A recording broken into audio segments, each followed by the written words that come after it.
ছেলেপেলে মনে হয় সব ভ্যাকেশনে চলে গেছে নাকি? Vacation mode. হুম, ভাই।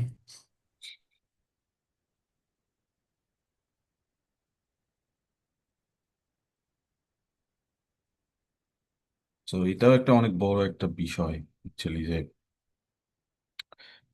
ডিটারমিনেশন ধরে রাখা। রিসার্চে ইনিশিয়ালি এই অবস্টাকল গুলো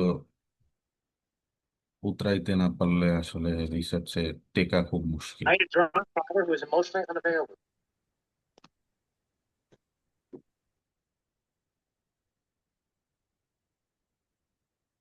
কনসিস্টেন্সি খুবই দরকার আর কি। Anyway, we can start. Whoever wants to come and join. So let's get started. Mhm.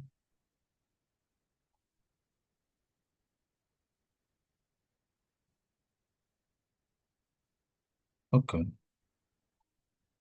So is my screen visible? হ্যাঁ ভাই, দেখা যাচ্ছে। Thank you.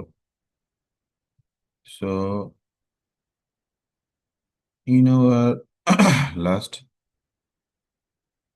session আমরা যেটা দেখছিলাম সে কিছু নেসেসারি অপশনাল সম্পর্কে জানছিলাম, যেমন কিছু সফটওয়্যারস আর কিছু নর্মস আমাদেরকে মেনটেন করতে হবে, যেমন ব্যাকআপ রাখা, এই টাইপের জিনিসপাতি, যেগুলো আমাদেরকে অনাকাঙ্ক্ষিত কোনো ধরনের সমস্যা থেকে আহ, রেহাই দিবে। সো তারপরে আমরা বলছিলাম যে হচ্ছে আজকে আমরা শুরু করবো মেইনলি হইতেছে কিভাবে সাইটেশন করতে হয়, কারণ অনেকেই বলতে পারে যে ভাই আমরা তো রিসার্চ পেপার লেখাই শুরু করলাম না, আপনি তো শুরুতেই আমাদেরকে বলতেছেন যে হচ্ছে আমাদেরকে সাইটেশন শিখতে হবে। Yes, it's very important. যখন আমরা রিসার্চ শুরু করব তখন শুরুতেই আমাদেরকে সাইটেশনটা শিখে নিতে হবে। আমি পেপার লেখা শুরু করি আর না করি, শু- তার আগেও আমাকে সাইটেশন সম্পর্কে জ্ঞান থাকা দরকার, কারণ এটা কয়েকটা কারণ আছে। ফর এক্সাম্পল, প্রপারলি একটা ইনফরমেশনকে রিসার্চে সাইট করাটা খুব গুরুত্বপূর্ণ। এবং এটা খুবই আহ, গুরুত্বের সাথে দেখা হয়। সো আমাদেরকে ফার্স্টে প্রপারলি সাইটেশন সম্পর্কে জানতে হবে। যেমন আমরা যখন হইতেছে বলছি যে আমরা যখন হইতেছে আমাদের আম, কি বলে হাইপোথিসিস দাঁড় করানোর জন্য যখন স্টাডি করব, তখন তো আমরা হইতেছে অসংখ্য পেপার করবো, রাইট? সো সেই পেপারগুলো ট্র্যাক রাখার জন্য আমাদেরকে সাইটেশন সম্পর্কে একটা ভালো জ্ঞান থাকা দরকার, যে আমরা যদি ওই পেপারগুলোকে ওয়েল অর্গানাইজড আকারে যদি একটা জায়গায় রাখতে পারি, তাহলে সেগুলোকে পরবর্তীতে আমাদের পেপারে সাইট করতে হবে। সো সেই যে অর্গানাইজেশনের ক্ষেত্রে প্লাস হইতেছে আমাদের পরবর্তীতে পেপারে যখন লিখতে যাব সেই ক্ষেত্রে আমরা কিভাবে সেই জিনিসটাকে সাইটেশনে কনভার্ট করব, ওইটা একটু হাতে কলমে প্লাস হইতেছে কিভাবে করতে হয় ওইটা একটু হালকা করে আমরা আজকে দেখবো, দেখে দেন আমরা আমাদের পরবর্তী স্লাইডে চলে যাবো। সো ফার্স্ট অফ অল, আমরা হাউ টু সাইট প্রপারলি, এই জিনিসটা সম্পর্কে অনেকেরই আইডিয়া আছে, কারণ অনেকেই হইতেছে এখন ইউনিভার্সিটি লেভেলে সেকেন্ড ইয়ারে আসি। সো হয়তো বা ফার্স্ট ইয়ারে বা ইভেন সেকেন্ড ইয়ারেও আমাদের হইতেছে অনেক সময়ই অনেক কোয়ালিটি, সবসময় ল্যাব রিপোর্ট গুলো কোয়ালিটি হয় না, বাট কিছু কিছু হয়তো কোয়ালিটি পেপার লেখার ক্ষেত্রে আমরা এই জিনিসটা বা এই টেকনিকটা ফলো করছি, ওইটাই আবার আমরা রিভিউ করার চেষ্টা করতেছি। সো ফার্স্ট অফ অল, আমি যদি কোনো একটা ইনফরমেশনকে রিসার্চ পেপার থেকে বা কোনো একটা পাবলিশড আর্টিকেল থেকে যদি সাইট করতে চাই, তাহলে কি করতে হবে? ফার্স্টে হইতেছে paraphrase the line with your own word, keeping sequence with the paragraph. So আমি যেখানে লিখতেছি ওই জায়গাটাতে ওই ইনফরমেশনটা পুট করার জন্য আমাকে পুরো ওই প্যারাগ্রাফের সাথে তো জিনিসটাকে সামঞ্জস্য রাখতে হবে। সো সামঞ্জস্য রেখে ওই লাইনটা যখন আমরা ওখানে আনবো, আমরা তো ডিরেক্ট আনতে পারবো না, রাইট? আমরা কি করব? জিনিসটাকে প্যারাফ্রেজ করবো। কি প্যারাফ্রেজ? কি প্যারাফ্রেজ মানে হইতেছে অন্যের ভাষাকে নিজের ভাষায় রূপান্তর করা। So it's one kind of চুরি, যে আমরা তার ইনফরমেশন নিয়ে এসে আমরা আমাদের এখানে ইউজ করতেছি, বাট এথিক্যাল ওয়েতে। এই এথিক্যাল ওয়েটার নামই হইতেছে প্যারাফ্রেজ, যে তার লেখা তার আইডিয়া ছিল জিনিসটাকে আমরা আমাদের এখানে ইউজ করতে চাচ্ছি, বাট আমরা তারটা ডিরেক্টলি ইউজ করতে পারবো না। আমরা সেটাকে একটু ঘোরায় লিখে দেন, এবং অবভিয়াসলি সেটা যাতে আমার লেখার সাথে সিকোয়েন্সে থাকে, এই জিনিসটাও মাথায় রাখতে হবে। সিকোয়েন্সে রেখে আমরা হইতেছে জিনিসটাকে আগাই নিই। সো এটা হচ্ছে ফার্স্ট অফ অল যে প্যারাফ্রেজ করতে হবে। সেকেন্ডলি, আমরা কোত্থেকে পেপারটা নিলাম সে জায়গাটা তো আমরা চিনি, কোন পেপারটা থেকে আমরা নিছি। সো সেই পেপারটাকে কিভাবে সাইট করতে হয় সেটা আমরা পরে দেখবো। বিভিন্ন ধরনের হইতেছে আমাদের ইয়ে আছে, কি বলে, টেকনিক আছে, যে টেকনিক গুলো ফলো করতে হয়। বিভিন্ন স্টাইল আছে সাইটেশন করার, এক এক জার্নালের এক এক ধরনের। মোস্টলি দেখা যায় যে কিছু কিছু কমন টাইপের সাইটেশন স্টাইল আছে যেগুলাকেই আমরা ফলো করি। বিশেষ করে ইঞ্জিনিয়ারিং এর আমরা যে সমস্ত আর্টিকেল বা স্টেম ফিল্ডের মোস্ট অফ দ্য আর্টিকেল গুলাই, জার্নাল গুলাই দেখা যায় যে আইট্রিপলি ফলো করে বেশি। সো আইট্রিপলি format is a very generalised and common format in this field. সো ওইটা একটা শিখে আর ইভেন আমরা যদি কিছু টুলস শিখে নিই, তাইলে আমাদেরকে আসলে স্টাইল সম্পর্কে অত বেশি ধারণা না রাখলেও চলে। সো আমরা জাস্ট খালি আহ, কিছু টেকনিক শিখবো যে এই টুলস গুলো কিভাবে ইউজ করে। টুলসই আমাদেরকে আমাদের এই সাইটেশনটাকে অটোমেটিক্যালি ওই প্রেফার্ড যে হইতেছে সাইটেশন স্টাইল আছে ওইটাতে কনভার্ট করে ফেলবে। That's it. দেন আমরা লাস্টে বিব্লিওগ্রাফিটা দিয়ে দিব, এবং ওখানে বিব্লিওগ্রাফি দেওয়ার আগে আমরা একবার চেক করবো যে আমরা প্রপারলি প্রত্যেকটা জিনিসকে প্রত্যেকটা জায়গায় হইতেছে সাইটেশন করতে পারতেছি কিনা। সো এখানে দুই ধরনের ব্যাপার আছে।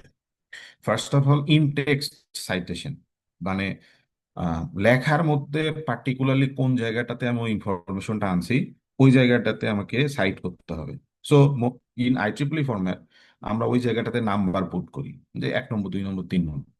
এর করেসপন্ডেন্সে আমরা রেফারেন্স সেকশনে ওই পার্টিকুলার নাম্বারের এগেইনস্টে কোন সাইটেশনটা আছে, মানে কোন রেফারেন্সটা আছে, সেই রেফারেন্সটা স্টাইল সহ বিব্লিওগ্রাফি আকারে আমরা একটা পেপারের লাস্টে লিখে দিই।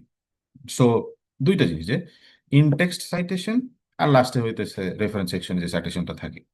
সো এগুলো কিভাবে করতে হয় আমরা একটা হাতে কলমে দেখলে আরো বেশি ক্লিয়ার হয়ে যাবে।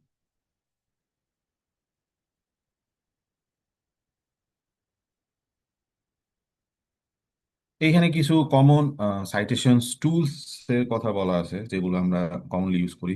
যেমন হচ্ছে মেন্ডেলে, এটা সায়েন্স ডিরেক্টর একটা প্রোডাক্ট। এটা খুবই মানে ইউজার ফ্রেন্ডলি এবং মোস্টলি আমি এটাই ইউজ করি আমার রিসার্চ লাইফের শুরু থেকেই এখনো মেন্ডেলে। যে কেউ চাইলে জোটেরও ইউজ করতে পারে, এন নোট ইউজ করতে পারে, তবে বিবটেক্সটা খুব ভালো। বিবটেক্স বেস্ট যদি কেউ লেটেক্স শেখে এবং বিবটেক্সটা নেয়, মানে ইউজ করে, তাইলে তার জন্য এটা আরো বেশি ইউজার ফ্রেন্ডলি। সো আমি নর্মালি লেটেক্স ইউজ করি না, আমি হইতেছে মাইক্রোসফট ওয়ার্ডেই সব কিছু করে ফেলি। সো দেখা যায় যে, তবে আমি রেকমেন্ড করব যারা আর্লি স্টেজ রিসার্চার বা এখন যারা রিসার্চ শিখতেছে তাদের উচিত লেটেক্সটা শিখে ফেলা। এত কঠিন কিছু না। আহ, তো লেটেক্সটা আমি পারি না ব্যাপারটা এমন না।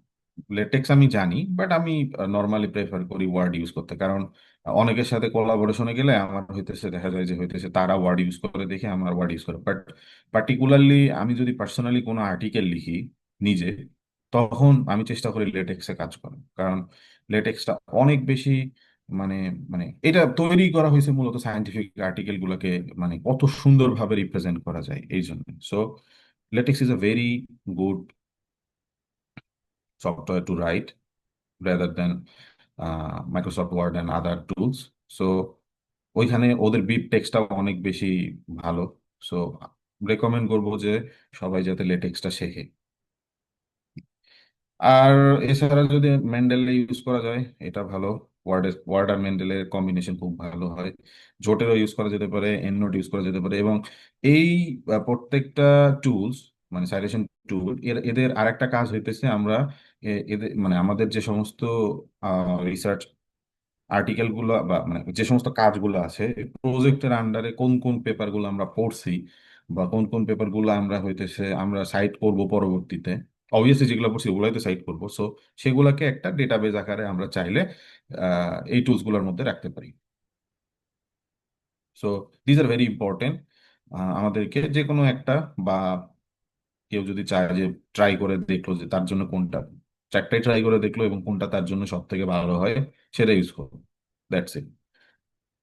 সো এগুলো সফটওয়্যার, চাইলে কেউ স্ক্রিনশট দিয়ে রাখতে পারে। দেন সাইটেশনের ক্ষেত্রে, এই ক্ষেত্রে আমাদের তিন চারটা জিনিস মাথায় রাখতে হয় মোস্টলি। কারণ হইতেছে বাকি সবগুলো তো আমাদের টুলসই করবে। সো যেমন আমরা হইতেছে কোন একটা সেমিস্টারে হয়তো বা সাইটেশন কেমনে করে, for example probably in the English course, আমাদের একটা ফাংশনাল ইংলিশ কোর্স আছে, ওই কোর্সে হইতেছে আমরা বুয়েটে নর্মালি সাইটেশন কেমনে করে ওইটা শিখি। ওখানে সম্ভবত এপিএস স্টাইল শেখানো হয়। সো ওইখানে আমরা দেখছি যে অনেক মানে একটা জার্নাল পেপার কিভাবে সাইটেশন করতে হয়, একটা বুক কিভাবে সাইটেশন করতে হয়, একটা ম্যাগাজিন কিভাবে সাইটেশন করতে হয়, মানে প্রত্যেকটা স্টেপে, মানে প্রত্যেকটা সেক্টরের জন্য আলাদা আলাদা সাইটেশনের প্যাটার্ন আছে। সো এত কিছু আমাদেরকে মাথায় রাখতে হয় না, আমাদেরকে শুধু মাথায় রাখতে হবে এই কয়েকটা জিনিস, আর বাকিটা আমাদের টুলস করবে। So life is very easy সাইটেশনের ক্ষেত্রে। কি করতে হবে? যখন আমরা একটা লাইনকে সাইট করব, তখন রেফারেন্স নাম্বারটা ফুল স্টপের আগে হবে। That's it. Like for example I eat rice. So in text citation যেটা থাকবে এটাকে বলা হচ্ছে ইনটেক্সট সাইটেশন, রাইট? সো আর রেফারেন্স সেকশনে যে সাইটেশনটা থাকে ওইটাকে আমরা বলবো আসল সাইটেশন আর কি, এই পার্টিকুলার লাইনটার জন্য। আর এটাকে ইনটেক্সট সাইটেশন বলে, শর্টকাটে এখানে রেখে দেওয়ার জন্য। সো ইন্ডেক্স সাইটেশনের ক্ষেত্রে আমরা আমাদের লাইনকে যদি সাইট করতে চাই, সেই সাইটেশনটা পুট হবে ওই লাইনের শেষে, অবভিয়াসলি ফুল স্টপের আগে। আচ্ছা, যদি আমরা কোনো প্যারাগ্রাফকে সাইট করতে চাই, সেই ক্ষেত্রে আমরা পুরো প্যারাগ্রাফটা লেখার পরে অ্যাট দ্য এন্ড লাইনের ফুল স্টপের পরে আমরা ওই পুরো প্যারাগ্রাফটাকে হইতেছে সাইট করতে পারি। এরকম করে যে আই রাইস হাবি হ্যান ত্যান হাবি জাবি, I love drinking cold drinks, then লাস্টে হইতেছে I just put the in text citation. So এটা একটু মাথায় রাখতে হবে। And when you cite someone's findings, use reference after his name. So কারো নাম যদি আমরা হইতেছে ডিরেক্টলি মানে কারো নাম দিয়ে বা কোন একটা রিসার্চ গ্রুপের হইতেছে আহ, মানে পেপারকে যদি আমরা সাইট করতে চাই, সেই ক্ষেত্রে আমাদেরকে যেটা করতে হয়, ফর এক্সাম্পল এখানে দেয়া আছে if Ahsanul Habib a single author write a paper, যদি আমি নিজেই একটা পেপার লিখছি, সেখানে আর কোনো অথর নেই। সো সেই ক্ষেত্রে জাস্ট আমরা কিভাবে সাইট করবো জিনিসটাকে, আমার লাস্ট নেম, সরি, আমার last name Habib, then in text citation states that or found that, something like that, যে সে এটা বলছে, সে এটা পাইছে, সে এটা দেখাইছে। সো দ্যাটস ইট, এটা লিখতে হবে। আর যদি মাল্টিপল অথর হয়, যে আহসানুল হাবিব, আব্দুর রহিমান, আরো তিন চারজন অথার আছে মিলে, তারা মিলে সবাই মিলে একটা পেপার লিখছে, সেই পেপারটাকে যদি আমরা সাইট করতে চাই, তাহলে অবভিয়াসলি ফার্স্ট অথরের নেম, মের ফার্স্ট অথরের last name, then et al. Et al মানে হইতেছে এরা সবাই আছে এর মধ্যে, Habib and his group. So Habib and his group মানে যেটা অ্যাট অল, দেন হইতেছে আমাদের in text citation, state or founder বা সামথিং লাইক দ্যাট। সো এই চারটা জিনিস আমাদেরকে মাথায় রাখলে মোটামুটি আর তেমন কোনো মানে সাইটেশন রিলেটেড গ্যাঞ্জাম হওয়ার কথা না। বাকিটা আমাদের টুলস দেখে নিবে। So it's very simple. Okay. So আমরা যদি, হ্যাঁ, এটা হচ্ছে ছিল আমাদের মূলত সাইটেশন রিলেটেড যে কথাবার্তা।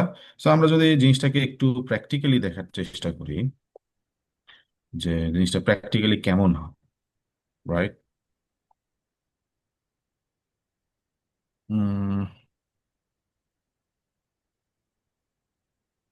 সো আমরা যদি জিনিসটাকে প্র্যাকটিক্যালি একটু দেখার চেষ্টা করি, যে আমরা তাহলে কিভাবে একটা রিসার্চ পেপার নিব, নিয়ে জিনিসটাকে হইতেছে সাইটেশন করবো, right? Okay. So for example this article, এই আর্টিকেলটা ধরো যে আমরা, এটা আমারই একটা আর্টিকেল রিসেন্টলি পাবলিশ হয়েছে কি ওয়ান। সো এই আর্টিকেলটাকে যদি আমি সাইট করতে চাই, তাহলে আমাদের কি করা দরকার?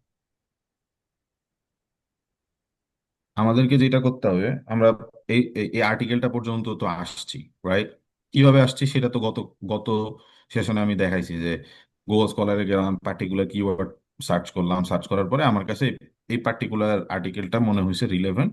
সো এই পেপারটার মধ্যে আমি গেলাম, যাওয়ার পরে এইটা হচ্ছে তাদের journal interface. Science directed, journal of environmental chemical engineering, এইটা ইন্টারফেসটা এরকম। সো এই জায়গায় আসার পরে আমাদের কাজ হচ্ছে, ও এই এইটার আগে আমাদের যে কাজটা করতে হবে সেটা হচ্ছে যে আমাদেরকে একটা প্ল্যাগইন ইনস্টল করে নিতে হবে। বিফোর ইনস্টলিং দ্য প্ল্যাগইন আমাদেরকে হইতেছে, ফর এক্সাম্পল আমি এখানে ম্যান্ডেলে ইউজ করতেছি, তোমাদের হবে ম্যান্ডেলেকে আগে ফার্স্টে ডাউনলোড করতে হবে তাদের ওয়েবসাইট থেকে। তুমি যখন ম্যান্ডেলেটা ইনস্টল করে নিলা, দেন তোমাকে লগ ইন করতে হবে। দেন তুমি এখানে একটা প্লাগইন অ্যাড করে নিবা। আই হোপ যে প্লাগইন কেমন অ্যাড করে এটা সবাই জানে। না জানলে তোমরা ইউটিউব করে দেখতে পারো। কারণ মানে ওইভাবে এখন সবকিছু দেখানো পসিবল না। সো দেন আমরা যখন এখানে আসব, এইখানে আবার এই প্লাগইনটাও আমাদের লগ ইন যাবে। সো এইখানে যে আইডি দিয়ে আমরা লগ ইন করছি, আমাদের সফটওয়্যারেও ওই সেম আইডি দিয়ে লগ ইন থাকতে হবে। দেন তাইলে এই দুইটা জিনিস কানেক্টেড হবে। ওকে। সো কানেকশন হওয়ার পরে আমরা যখন এই মানে হচ্ছে প্লাগ ইনে যখন আমরা ক্লিক করলাম, প্লাগ ইনে ক্লিক করার পরে দেখো এই জার্নালটা কিন্তু শো করতেছে। এই যে recent advancement in photography carbon dioxide, see recent advancement. Then its first author is MD Yasin Arafat. See, it's MD Yasin Arafat. So all are matched. আমাদের এখন কাজ হচ্ছে এই জিনিসটা আমরা কোথায় নিব। সো আমাদের এখানে অলরেডি আমি আমার এই এই যে ইয়াতে মেন্ডেলের ডেস্কটপে বেশ কিছু ফোল্ডার করে রাখছি, যে এগুলো আমার প্রত্যেকটা প্রজেক্টের পার প্রজেক্টে আন্ডারে কোন কোন পেপারের মানে কোন প্রজেক্টের আন্ডারে কি কি পেপার লাগবে ওই অনুযায়ী আমি এগুলোকে ভাগ করে রাখছি। সো এখানে একটা নিউ ফোল্ডার আমি করে রাখছি অলরেডি আগেই। সো আমি এখন খুঁজবো যে আমার নিউ ফোল্ডারটা কোথায়। সো সি অলরেডি এটা আমার হচ্ছে সিলেক্ট করা আছে। তো নিউ ফোল্ডার চলে আসলো। এখন আমার কাজ হচ্ছে জাস্ট জিনিসটাকে অ্যাড করা। See, it's adding. তার মানে এই সি কিছু করার নেই।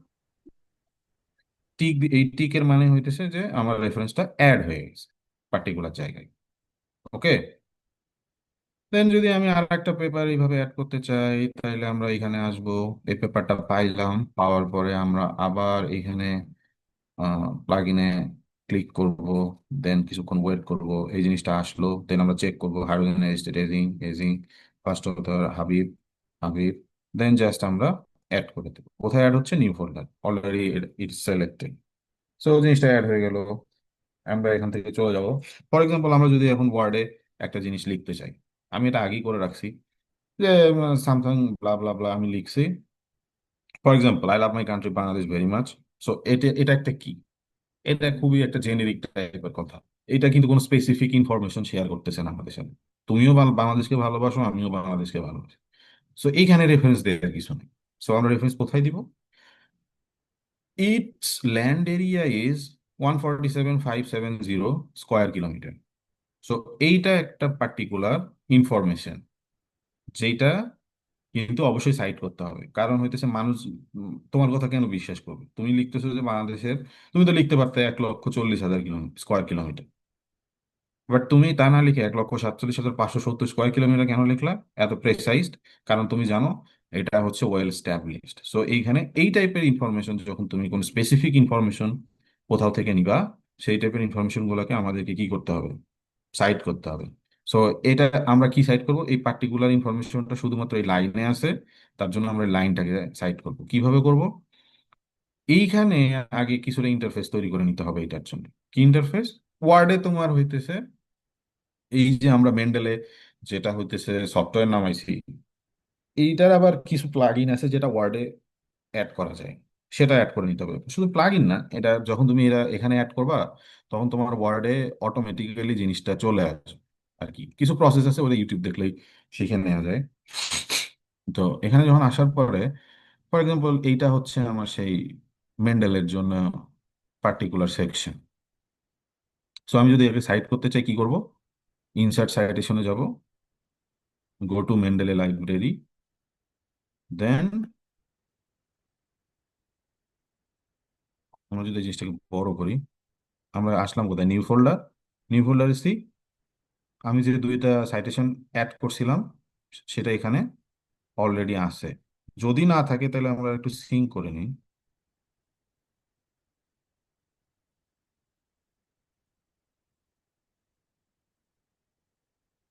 আছে। এই যে আমরা কখন 8টা 57 9টা 22 এগুলো অ্যাড করছি আর কি। সো আমরা এটাকে ডেট ওয়াইজ যদি করি, সি অ্যাডেড টাইম অনুযায়ী যদি আমরা এটাকে সর্টিং করি, তাহলে দেখবো যে আমরা হচ্ছে এই দুইটা আর্টিকেল মোস্ট রিসেন্টলি অ্যাড করলাম। সো আমি যদি এই আর্টিকেলটাকে হইতেছে ওই পার্টিকুলার জায়গায় সাইট করতে চাই, তাহলে কি করব? এখানে জাস্ট একটা ক্লিক করব। ক্লিক করার পরে এই যে সাইট আছে, ডাবল ইনভার্টেড কমা, এটা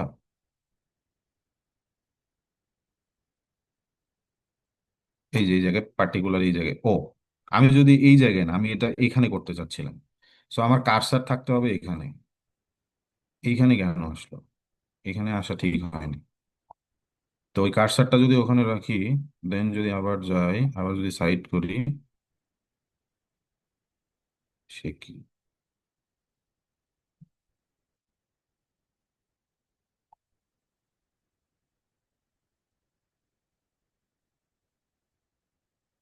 সি এখন জিনিসটা আসছে। তো এটা আমরা লাইন সাইড করলাম। আর এটা যদি আমি পুরো প্যারাগ্রাফটাকে সাইড করতাম, তাহলে এই জায়গায় সাইড করলেই না।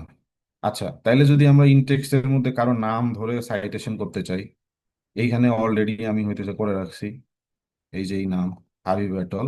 সো আমরা এখানে যাব, যাওয়ার পরে আবার রেফারেন্সে যাব, ইনসার্ট সাইটেশনে যাব, গো টু মেন্ডেলে, দেন হইতেছে খুঁজবো যে কোন সাইটেশনটা এখানে পুট করব, এই সাইটেশনটা পুট করব। সেই চলে আসলো। এরপরের কাজ আমাদের কিছুই না।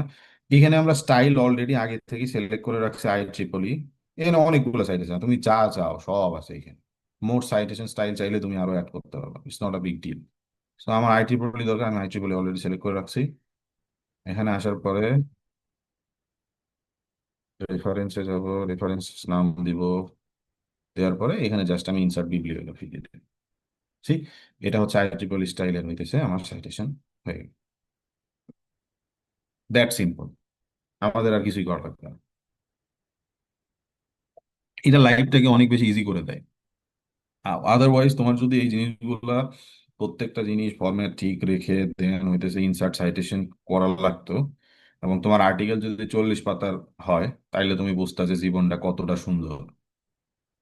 আই হোপ যে তোমরা এই জিনিসটা ক্লিয়ারলি বুঝতে পারছো যে একটা সাইটেশন কিভাবে করতে হয়। এবং it's very important from your early day, তুমি যখন থেকে রিসার্চ পেপার পড়া শুরু করলা, যে তুমি একটা পার্টিকুলার ফিল্ডে কাজ করতে চাচ্ছ, ওই দিন থেকেই তোমার এই সমস্ত সাইটেশন সম্পর্কে আইডিয়া থাকা লাগবে, যাতে তোমার এই জিনিসগুলো হারায় না যায়। প্রত্যেকটা ইনফরমেশন যাতে তোমার সাইটেশন ওয়াইজ কোনো একটা জায়গায় থাকে, এই জিনিসগুলো যাতে হারায় না যায়। কারণ এই জিনিসগুলো হারায় গেলে তুমি আর হইতেছে তখন ইনফরমেশন খুঁজে পাবা না, এবং তোমার রিসার্চ লাইফটা মিজারেবল হয়ে যাবে। That's it. এবং পেপার লেখার ক্ষেত্রেও এই সেম টেকনিক ফলো করে আমরা লিখবো। ওকে, দেন আমরা যদি আজকের সেশন শুরু করি। আজকের সেশনের মেইন টপিক হচ্ছে আমরা রিসার্চ টপিক কিভাবে সিলেক্ট করব এবং কিভাবে প্ল্যানিং করব। রাইট, ইয়া।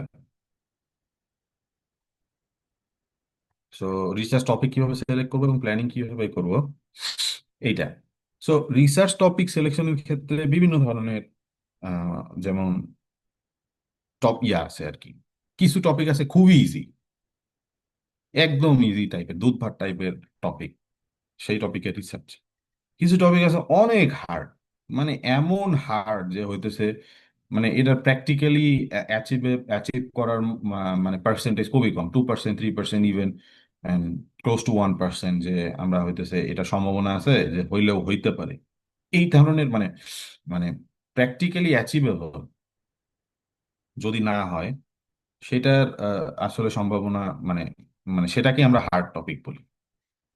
আবার কিছু টপিক আছে আমরা জানি যে এগুলো এগুলা এমনি এমনি হয়।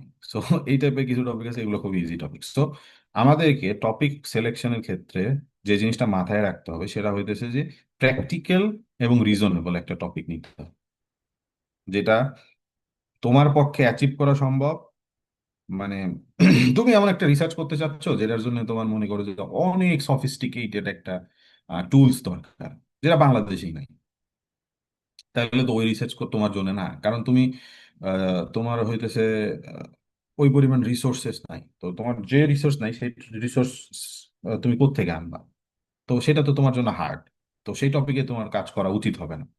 আবার ধরো যে তোমার ক্যালিবার আছে হইতেছে আহ, কাজ করার মতো 60%, তুমি টপিক নিয়ে বসে থাকলা 20%-এর একটা, এবং তুমি জানো যে এটাই খুব ইজিলি অ্যাচিভেবল।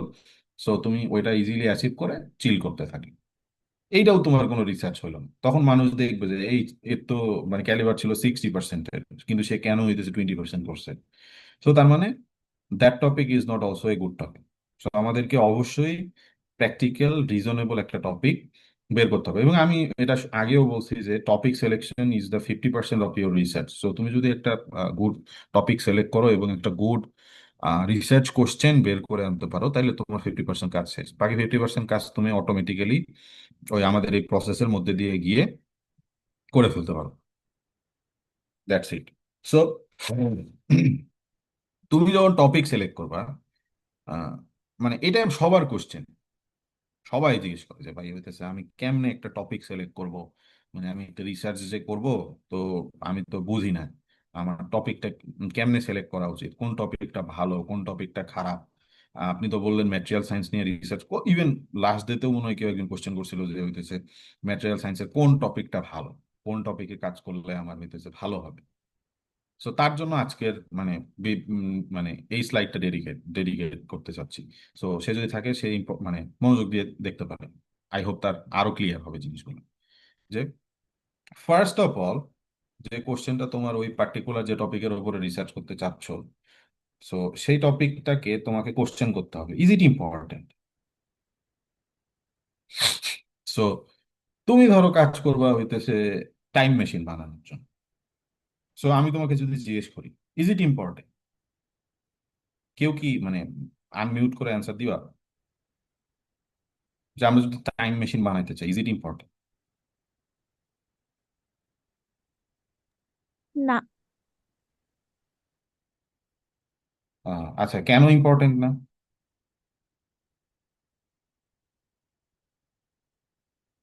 আমার মনে হয় যে অযথা মানে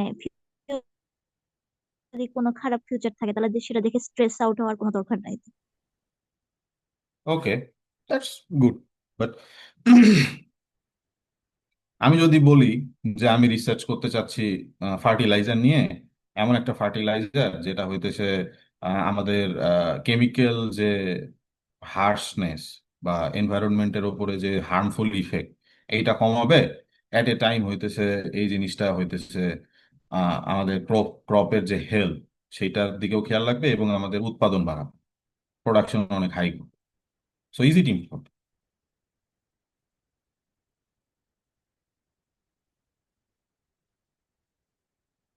এনিওয়ান? হ্যাঁ, অবভিয়াসলি এটা ইম্পর্টেন্ট তো। ইয়া।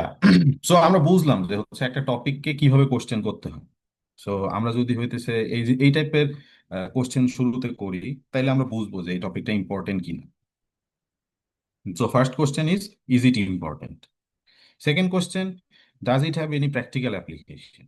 সো টাইম মেশিনের কোনো প্র্যাকটিক্যাল অ্যাপ্লিকেশন আছে? মানে আমি অতীতেই যদি ফিরে যাই তাহলে কি লাভ? মানে প্র্যাকটিক্যাল অ্যাপ্লিকেশন আছে, বাট আমি আমি আমার আমার ফার্টিলাইজার রিসার্চের কিন্তু প্র্যাকটিক্যাল অ্যাপ্লিকেশন আছে। সো ইটস ভেরি ইম্পর্টেন্ট যে আমি যে পার্টিকুলার জিনিসে রিসার্চ করতেছি সেটার প্র্যাকটিক্যাল অ্যাপ্লিকেশন আছে কিনা। কারণ এই জায়গায় একটা জিনিস মাথায় রাখতে হবে যে রিসার্চ কোনোদিনই হইতেছে একজন দুইজন বা কোনো একটা গোষ্ঠী কোনো মানে ক্ষুদ্র পরিসরে কারো জন্য চিন্তা করে হয় না। রিসার্চ হতে পুরো মানব জাতির জন্য ইউনিভার্সাল। সো সবার কথা এখানে চিন্তা করতে হবে। হ্যাঁ, হইতে পারে যে টাইম মেশিন পার্টিকুলার কিছু মানুষের জন্য খুবই ইম্পর্টেন্ট হতে পারে, যে সে অতীতে ফিরে গেল বা সামথিং লাইক দ্যাট, যে অনেক ভালো কিছু হবে তার জন্য। বাট ওইটা আসলে প্র্যাকটিক্যাল না, ওটা একটা স্পেসিফিক। সো আমাদের মানে ওইটার ইউনিভার্সাল যে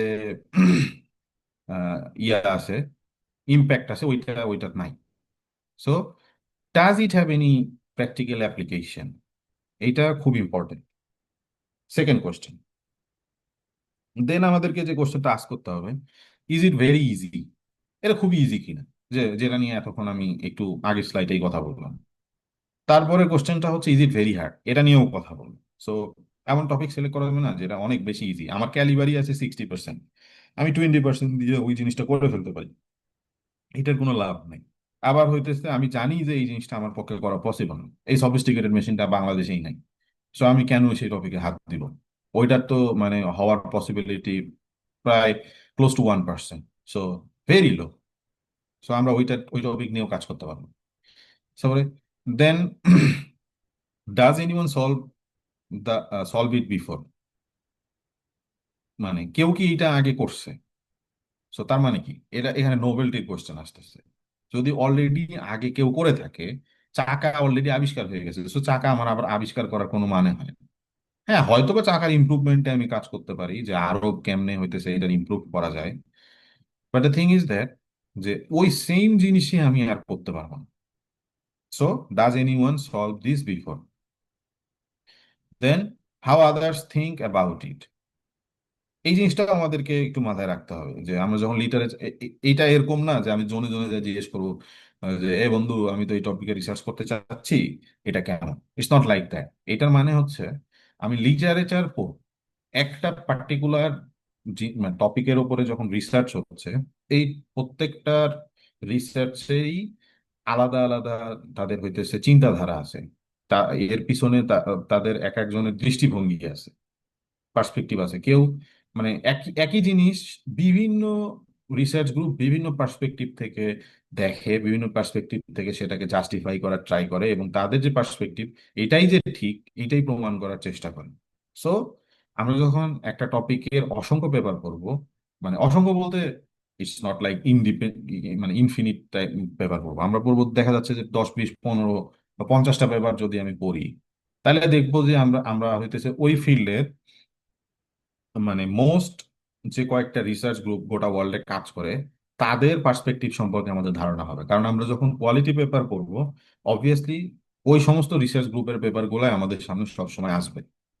সো আমরা দেখতে পাবো যে হইতেছে ওইখানে হয়তো বা 10 থেকে 12টা রিসার্চ গ্রুপ কাজ করতেছে ওই পার্টিকুলার টপিকের উপরে, এবং 10 জনের দৃষ্টিভঙ্গি 10 রকম। সো এইটা সম্পর্কে আমাদের ধারণা থাকা দরকার, এবং এই 10টা রিসার্চ গ্রুপের যে হইতেছে ধারণা, সেই ধারণাগুলা দেখা যাচ্ছে যে এর মাঝখানে অনেকেই পোষণ করছে যে এই জিনিসটা আসলে খুব একটা ভালো না। 7টা গ্রুপ বলছে একটা গ্রুপ ভালো না, এবং এবং তারা শুধু ভালো না এটাই বলেই ক্ষান্ত হয় নাই, তারা তাদের এই পার্টিকুলার ফিল্ডের রিসার্চ অলরেডি স্টপ করে দিয়ে অন্য একটা দিকে শিফট করে গেছে। সো তোমার তখন এখান থেকে আসলে কনক্লুশনে, দুইটা কনক্লুশনে যাওয়ার ওয়ে আছে, যে আসলে এই জিনিসটা যেহেতু 7টা গ্রুপ অলরেডি বিভিন্ন রিসার্চ করছে, তুমি তাদের ডেটা এভিডেন্সিয়াল যে ডেটাগুলো আছে তাদের রিসার্চ পেপার থেকে এক্সট্রাক্ট করে নিজে নিজে মাথা খাটায় যদি তুমি দেখো, এবং তোমার কাছেও যদি মনে হয় যে আচ্ছা না তাই তো, ওরা যেটা বলছে আসলে এটা খুবই লজিক্যাল, সো তখন যেটা হইতে পারে যে তুমি ওই টপিকে রিসার্চ নাও করতে পারো। আবার তুমি দেখলা যে না, ওই 10টা গ্রুপের মধ্যে 8টা গ্রুপই পজিটিভ কথা বলতেছে, এবং এটা তুমিও ওই পজিটিভ আইডিয়া গুলা, ওই তাদের রিসার্চের ডেটা, এই সমস্ত জিনিসগুলোকে যদি তুমি এক জায়গায় করে অ্যানালিসিস করো, করে দেখবে যে তোমার কাছেও মনে হচ্ছে যে না জিনিসটা আসলেই সম্ভাবনাময়ী এবং প্রসপেক্টিভ একটা ফিল্ড।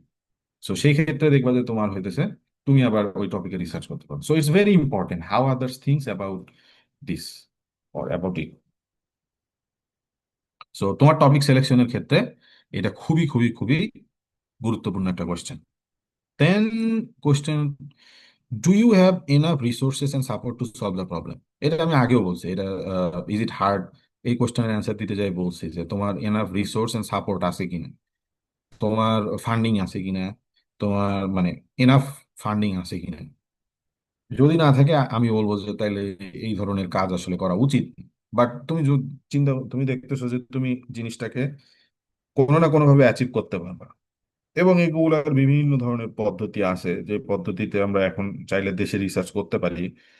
তো ওইগুলাতে তোমার হইতেছে একটা ভালো হাত আছে, তাহলে তুমি কাজ শুরু করতে পারো। দেন কারণ আমি জানি যে বাংলাদেশের পক্ষে ফান্ডিং ম্যানেজ করা ইটস ইম্পসিবল, কারণ রিসার্চে কেউ ফান্ডিং করে খুবই কম।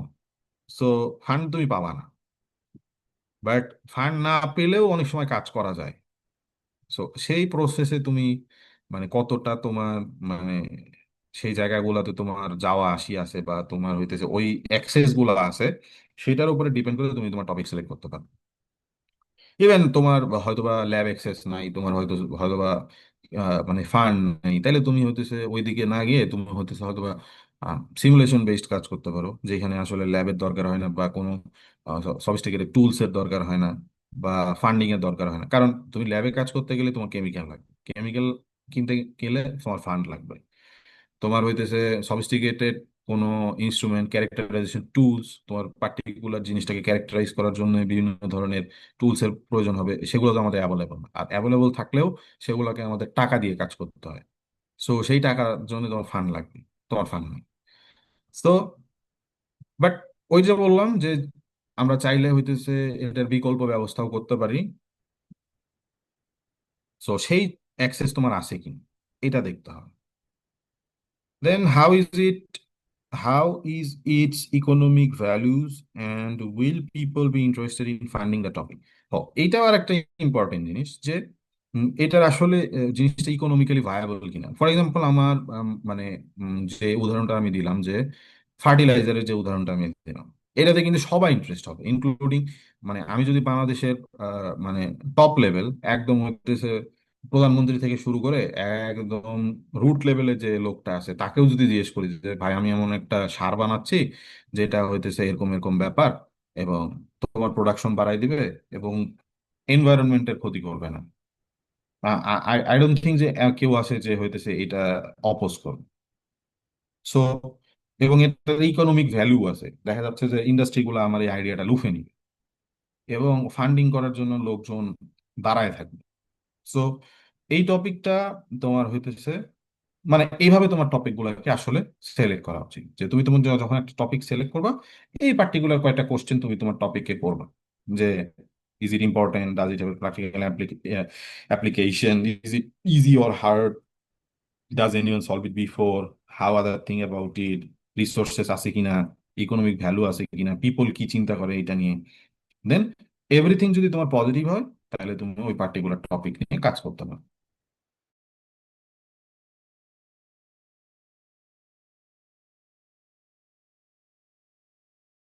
Problem, so it's very important, মাথায় রাখতে হবে সবসময়, নাইলে একদম ধরা। আচ্ছা, দেন রিসার্চ প্ল্যানিং। আমরা এখন হইতেছে মোটামুটি টপিকটা সিলেক্ট করে ফেললাম, যে এতক্ষণ এতক্ষণ পর্যন্ত আমরা অনেক কিছুই করে ফেললাম, যে আমরা হইতেছে হাইপোথিসিসটাও আমাদের মোটামুটি রেডি আর কি। প্ল্যান যখন আমরা টপিক সিলেক্ট করে ফেলছি, তো তার মানে ওর মাঝখানে আমরা একটা হাইপোথিসিস দাঁড় করায় ফেলছি। সো নেক্সট স্টেপে আমরা হইতেছে রিসার্চ প্ল্যানিং করতে পারি, যে আমরা কিভাবে রিসার্চ প্ল্যান করব। সো এই প্ল্যানিংটা ইজ ভেরি ভেরি ইম্পর্টেন্ট তোমাদের আর্লি স্টেজ থেকে। অনেকে মনে করে যে আমি এখন এত ছোট বয়সে আমাকে প্রপোজাল লেখা উচিত। ইয়েস, তোমার ডে 1 থেকেই প্রপোজাল কিভাবে লিখতে হয় এটা শেখা উচিত। কারণ হইতেছে তুমি যখন হইতেছে বাইরে পড়তে আসবা, অর হইতেছে তুমি যখন বাইরে আসবা, এসে যখন তোমার হায়ার স্টাডি শুরু করবা, ইভেন তুমি যখন আন্ডার গ্রেডে থিসিস করবা, তোমার প্রপোজাল লিখতে হবে। বেসিক্যালি যেমন আমরা 3-2 যেটাকে মানে কেস স্টাডি বলি, ওইটারই হইতেছে আসলে কেতাবি নাম হচ্ছে রিসার্চ প্রপোজাল। বাট কেন আমি জানি না যে ওনারা এটাকে কেস স্টাডি বলে, বাট ওইটাকে আসলে আমরা বলি রিসার্চ প্রপোজাল। সো যারা এখন সেকেন্ড ইয়ারে আছে, it's very important for them to think about this portion of the slide, because তাদের এবং যারা অলরেডি 3-2 এ আছে বা 3-1 এ আছে, তাদের জন্য তো এটা মাস্ট, যে কিভাবে একটা প্রপোজাল লিখতে হয় এই জিনিসটা সম্পর্কে আইডিয়া রাখা। কারণ এরা ডে 1 থেকে তোমার একাডেমিক্স প্লাস তোমার রিসার্চ ক্যারিয়ারে খুব বেশি হেল্প করবে। এবং তুমি যদি রিসার্চে তোমার ক্যারিয়ার তৈরি করতে চাও, কমপ্লিটলি তুমি তোমার রিসার্চ ক্যারিয়ার তৈরি করবা, তাহলে তুমি ধরে রাখো তোমার রিটায়ারমেন্টের দিন পর্যন্ত তোমার প্রপোজাল লিখতে হবে। সেটা হইতে পারে কারোর সাথে কোলাবোরেশনে যাবা তার জন্য, বা তুমি হচ্ছে পিএইচডি করতেছো, তোমার পিএইচডি সুপারভাইজারের কাছে তোমার প্রপোজাল লিখতে হইতে পারে, তুমি মাস্টার্স করতেছো, তোমার মাস্টার্স থিসিসের জন্য প্রপোজাল লিখতে হইতে পারে, তুমি ফ্যাকাল্টি হয়ে গেছো, তোমার ফান্ডিং এর জন্য প্রপোজাল লিখতে হইতে পারে, তুমি বিভিন্ন ধরনের অর্গানাইজেশন, যেমন for example NSF, national science foundation, আমেরিকায় খুবই প্রসিদ্ধ ফান্ড মানে ফান্ডিং অর্গানাইজেশন, তাদের কাছে তোমার প্রপোজাল লিখতে হতে পারে, আমি যে পার্টিকুলার এই টপিকে রিসার্চ করতে চাচ্ছি, তুমি আমাকে ফান্ড দাও। তো তুমি যখন হইতেছে এই ফান্ডিং প্রপোজালটা লিখতে যাবা, বা তুমি যখন ধরো যে কারো আন্ডারে কাজ করতে যাবা, তুমি ধরো যে আইসা মানে আমাদের ছেলে পেলে কি করে, দেখা যায় যে আমি প্রিভিয়াস এক্সপিরিয়েন্স থেকে শেয়ার করতেছি, তারা আইসা জিজ্ঞেস করে যে ভাই কাজ করবো। এখন কাজ করবো এটা কোন ধরনের, যে কাজ করব আর কাজ পাওয়া যায়? It's not like that. একটা ওয়েল স্ট্রাকচার্ড ওয়ের মধ্যে দিয়ে আমাদেরকে আসা উচিত। যে তুমি একটা প্রপোজাল নিয়ে আসলা, সেটা হইতে পারে মানে তোমার কোনো টিচারের সাথে তুমি কাজ করতে যাচ্ছ, অথবা তুমি ধরো যে যে কি যে কারোর সাথে তুমি কাজ করতে চাচ্ছ, একটা প্রপোজাল লিখে নিয়ে যাও যে হচ্ছে আমি এই কাজটা করতে চাচ্ছি। সেই প্রপোজালটা যদি তার হাতে ধরায় দেওয়া হয়, এবং সেই লোক যদি তোমার ওই এবং তোমার প্রপোজালটা যদি খুব ওয়েল স্ট্রাকচার্ড হয়, তাইলে দেখবা যে যে কোনো কারো যে কারোর সাথে কাজ করা সম্ভব। আমি দেশে থাকতে অনেক বাইরের প্রফেসরের সাথে কাজ করছি এইভাবে, ইন দ্য সেম ওয়ে, যে আমি তাদেরকে এরকম প্রপোজাল সেন্ড করতাম মানে কন্টিনিউয়াসলি। সো তার মাঝখানে দেখা গেছে যে একটা সময় হইতেছে যে কেউ না কেউ রেসপন্স করছে এবং তার সাথে আমি আহ, কাজ করছি। তো যেমন আজকে তো সম্ভবত দেখলাম যে রুয়েট ম্যাটেরিয়ালস ক্লাব সম্ভবত ডক্টর সাইদুর রহমানকে আনতেছে, তো ডক্টর সাইদুর রহমানের সাথে আমি কাজ করছি in the same way, proposal লিখে। সো ইটস ভেরি ইম্পর্টেন্ট যে তুমি কোনো একটা জায়গায় যা বলতেছো যে আমি কাজ করতেছি, এর থেকে তুমি একটা জায়গায় যা দেখাইতেছো যে তুমি একটা রিসার্চ প্রপোজাল নিয়ে আসছো, তার মানে তোমার ব্যাকগ্রাউন্ড আছে। সো ইজিলি তুমি হইতেছে ওইখান থেকে কাজ অ্যাচিভ করতে পারো। সো ইটস ভেরি ইম্পর্টেন্ট যে তুমি রিসার্চ প্রপোজালটা কিভাবে লিখতে হয় এটা শিখে ফেলা। আবার গ্রান্ট যদি গ্রান্ট পাইতে গেলেও সেম, যে তোমাকে কেন গ্রান্ট দিবে একটা মানুষ? তোমার কিছু তো দেখতে হবে, কি দেখবে? তোমার চেহারা? তোমার চেহারা সুন্দর, শাহরুখ খানের মতো, তাই তোমাকে হইতেছে গ্রান্ট দিয়ে দিবে? It's not like that. তোমাকে দিবে কিসের উপর ভিত্তি করে? তোমার প্রপোজালটা কত স্ট্রং, এইটার উপর ভিত্তি করে। সো ইটস ভেরি ইম্পর্টেন্ট যে আমাদেরকে প্রপোজালটা কেমনে লিখতে হয় এটা শিখতে হবে। So why to right proposal first, এইটা অলমোস্ট বকবকানি শেষ। তারপরেও কি বলতেছে, for clearing your own concept. Yeah, it's very important. তুমি যখন একটা প্রপোজাল লিখবা, তখন তোমার রিসার্চ সম্পর্কে কনসেপ্টটা আরো বেশি ক্লিয়ার হবে। প্রপোজাল লেখার ক্ষেত্রে আমরা যে টেকনিকটা ফলো করি সেটা হচ্ছে তোমার তোমার যে আইডিয়া, তোমার যে রিসার্চ আইডিয়া, এই রিসার্চ আইডিয়াকে 4 লাইনের মধ্যে ব্যাখ্যা করতে হবে, which is very very tough for মানে একজন ইনিশিয়ালি, নট অনলি তোমরা রিসার্চ শিখতেছো তোমাদের জন্য না, যারা অলরেডি রিসার্চ করতেছে, ওয়েল এস্টাবলিশড রিসার্চার, তাদের জন্যও একটা নতুন আইডিয়াকে 4 লাইনের মধ্যে, 4টা পার্টিকুলার বুলেট পয়েন্টের মধ্যে নিয়ে আসা খুবই টাফ। সো এই প্র্যাকটিসটা একদিনে গ্রো করবে না। সো সেই ক্ষেত্রে সেই জিনিসটা তোমাদের জন্য তো ইনিশিয়ালি অনেক বেশি টাফ হবে। বাট কি, ওই তো যে তুমি প্র্যাকটিস করতে করতে করতে করতে একসময় তোমার মাস্টারি চলে আসবে। That's why it's very important যে for clearing your own concept, it's important to write a research proposal. So ফার্স্টে যে জিনিসটা মাথায় রাখতে হবে, তুমি তোমার পার্টিকুলার আইডিয়াটাকে 4টা সেন্টেন্সের মধ্যে ব্যাখ্যা করতে পারো কিনা। এই জন্য খেয়াল করে দেখবা যে এলিভেটর স্পিচ নামে হইতেছে কিছু জিনিসপাতি আছে, যে জিনিসগুলো হইতেছে খুব ফেমাস। 3 মিনিট থিসিস প্রেজেন্টেশন, এই টাইপের জিনিসগুলো কেন ফেমাস? এবং বিভিন্ন সময় কম্পিটিশন হয়, 3 minute thesis presentation, elevator speech. তার মানে কি, তুমি এলিভেটরে সর্বোচ্চ কয় মিনিট পাওয়া? একটা মানে ধরো যে 1 মিনিট বা 3 মিনিট, এরকমই থাকে।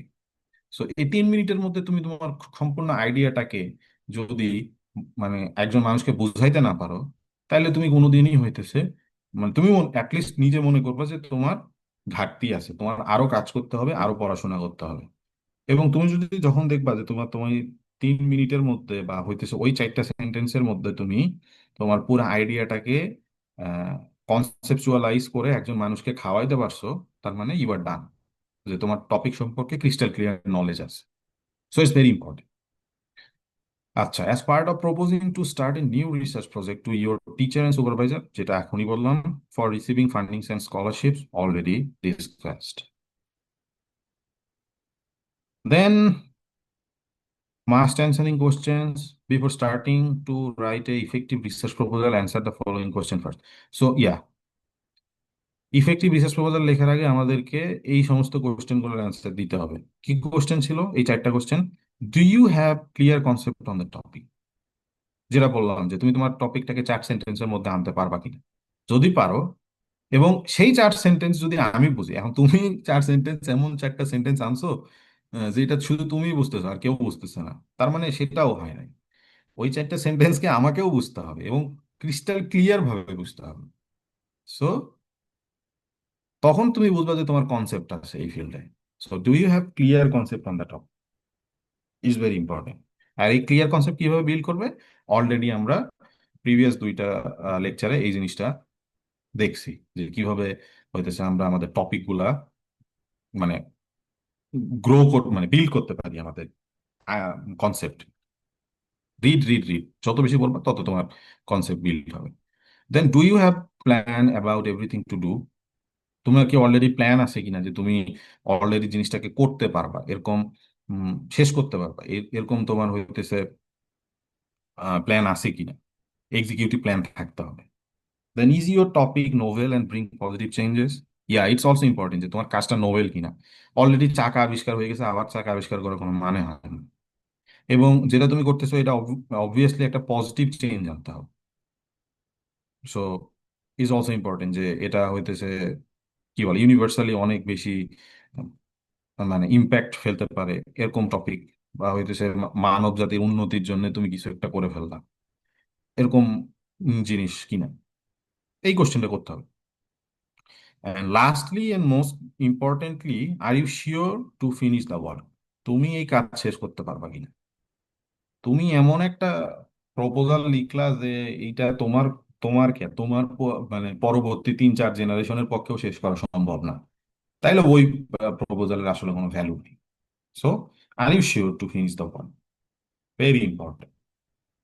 যদি এই সমস্ত কোশ্চেনগুলোর অ্যান্সার ক্লিয়ারলি রেডি করে একটা টপিক তুমি লিখো এবং একটা প্রপোজাল তুমি লিখো, আই হোপ তুমি যেখানে দিবা সেখানেই তুমি হইতেছে ইভে অবভিয়াসলি, যদি তুমি গ্রান্টের জন্য দাও তাহলে গ্রান্ট পাবা, আর যদি কারোর সাথে কাজ করার জন্য দাও এবং সে যদি ওই টপিকে কাজ করে এবং তাইলে আমার মনে হয় না সে না করবে। So it's very important.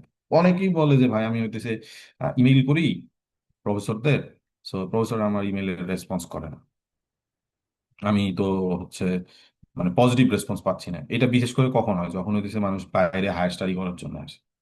So কেন হয় না? কারণ তাদের কোনো সলিড ইমেইল থাকে না, এবং সলিড ইমেইলের একটা পার্ট হচ্ছে রিসার্চ প্রপোজাল, বিশেষ করে পিএইচডি অ্যাপ্লিকেশনের ক্ষেত্রে। তুমি যখন একটা জায়গায় পিএইচডি করতে চাচ্ছ, তোমার একটা পোর্শন যদি রিসার্চ প্রপোজাল না থাকে তোমার ইমেইলে, তাহলে ওই প্রফেসর আসলে ইন্টারেস্টেড হবে না। আর তাহলে বলতে পারো যে ভাই অনেকেই তো পাচ্ছে, তারা কিভাবে পায়? তারা পাচ্ছে কারণ প্রফেসরের লোক লাগবে, তাই প্রফেসর এটা স্বীকার করে নিয়েই তাকে নিচ্ছে, যে হইতেছে সে এখানে আসার পরে কিছু কাজ শিখে তাকে দেন তার ল্যাবে কাজে লাগাবে। এই পরিমাণ সময় তার আছে, বাট তার একজন লোক দরকার। সো ওইটাতে জীবন আরো বেশি এখানে আসার পরে মিজারেবল হয়ে যায়।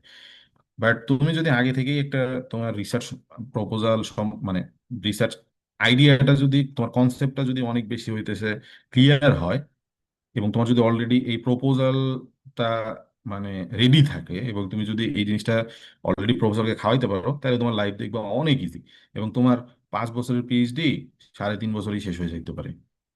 সো ইটস ভেরি ইম্পর্টেন্ট যে তুমি তোমার মানে তোমার রিসার্চ কনসেপ্টটা কিভাবে বিল্ড করতেছো এবং তোমার প্রপোজালটা কিভাবে লিখতেছো। So it's very very important, say that's it.